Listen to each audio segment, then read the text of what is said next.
amount of bundle interest. Avernum 2 has gotten basically no bundle interest.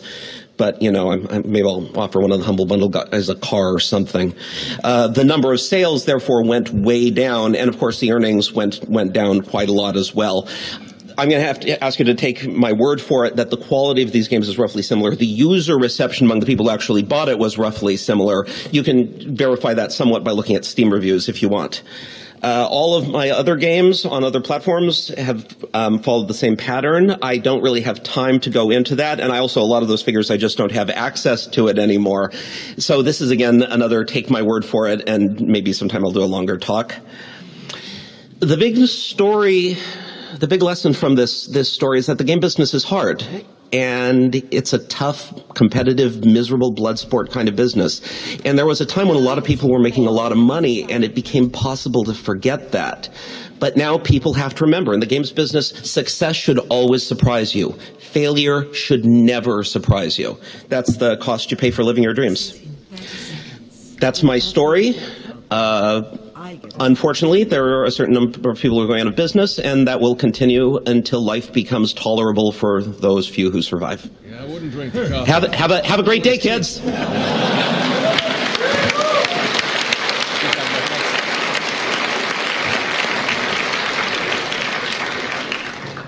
That was awesome.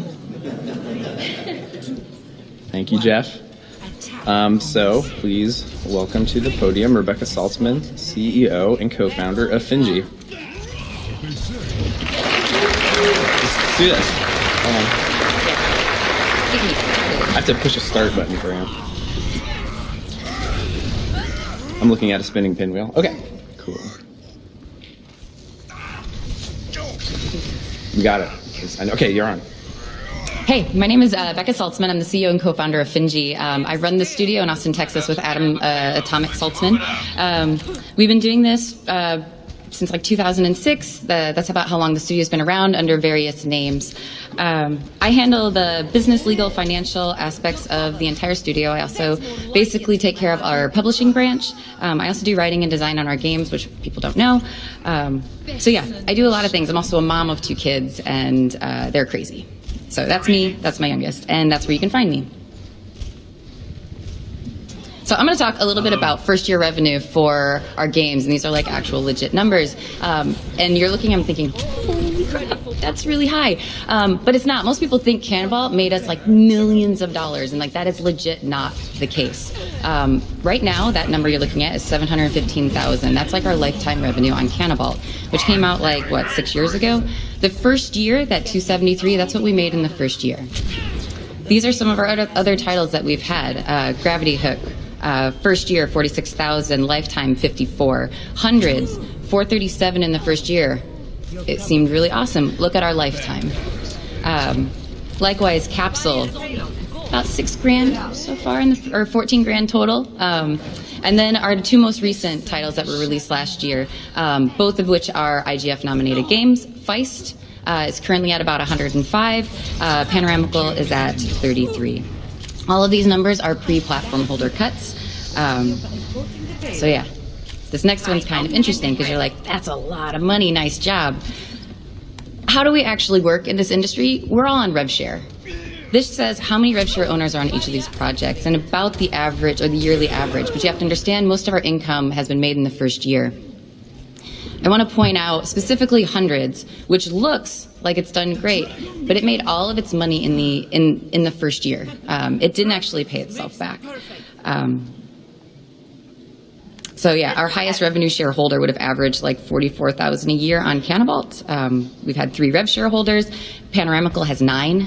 And that's how it works. It doesn't actually come out to be much money when you start like cutting everything away. Hit me. So just for numbers' sake or whatever, this is where the majority of our income actually comes from. Obviously, for Feist and Panoramical, the majority is from Steam. We have an other category, which would be weird deals that we've made with various companies. GOG, itch.io.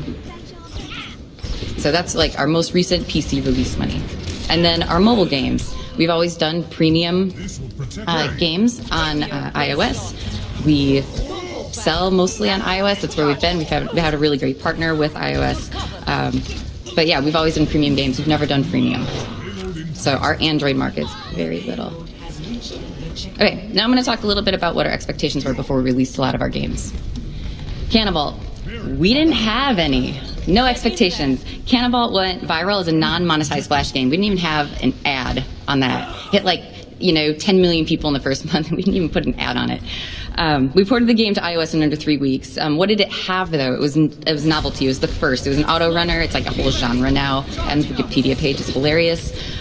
We had this weird media integration on Twitter. Twitter was sort of a new thing at that point. We also used the hardware properly. In 2009, people were still sticking virtual D-pads. Just kills me that was a thing. Our next game, Gravity Hook.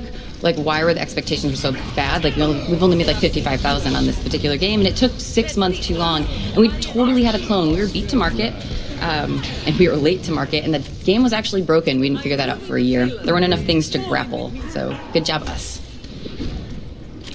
Hundreds took 18 months. It was 12 months late. We thought it was going to take 6. It took 18. We expected, because we were grown-ups at this point, 300,000 in the first year, which we totally hit with Apple backing. But that was our worst-case number. This paid back development for 4 people.